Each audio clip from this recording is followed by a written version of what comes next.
Bonjour, je voudrais bien expliquer symbole numéro 23 de l'écrivain danois Martinus. Il a désigné 100 symboles et on peut étudier l'explication des symboles dans son œuvre L'image éternelle de l'univers. Et cet symbole numéro 23 avec l'homme parfait, l'homme achevé, on peut trouver dans le deuxième volume, numéro 23.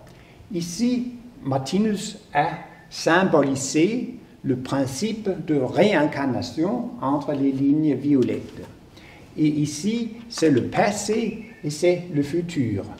Et la couleur orange, c'est la couleur du règne animal, c'est la couleur d'agression, d'explosion. Et la couleur jaune, c'est la couleur du sentiment, c'est la couleur d'amour. Et ici, il y a des rectangles orange. Ce sont des vies sur le plan physique. Ici, ce sont aussi des vies sur le plan physique. Ici, c'est un symbole du règne spirituel. On est ici entre deux incarnations. Et on se développe de vie à vie à vie à vie. Et on peut voir comment ça se change.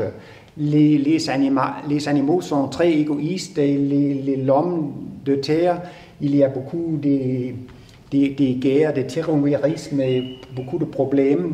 Et on peut voir comment la couleur jaune va gagner. Et ce sont des courbes du destin. Et dans l'Ancien Testament, on peut rendre ce qu'on a reçu. On peut dire c'est de prendre revanche. On veut se venger. Et ici, avec le triangle, c'est le moi, le je d'un être vivant, et c'est le corps. En tout, c'est un être vivant. Ici, il y a une courbe de destin. C'est très désagréable, c'est une souffrance qui va revenir. Mais ici, on se décidait de pratiquer la tolérance, l'amour du prochain. On peut pardonner ses ennemis.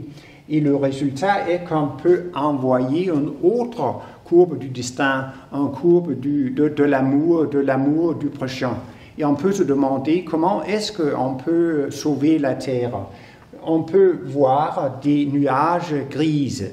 Il y a beaucoup de problèmes dans le monde. Il y a beaucoup de terrorisme, des guerres et des choses comme ça. Et comment est-ce qu'on peut sauver la Terre?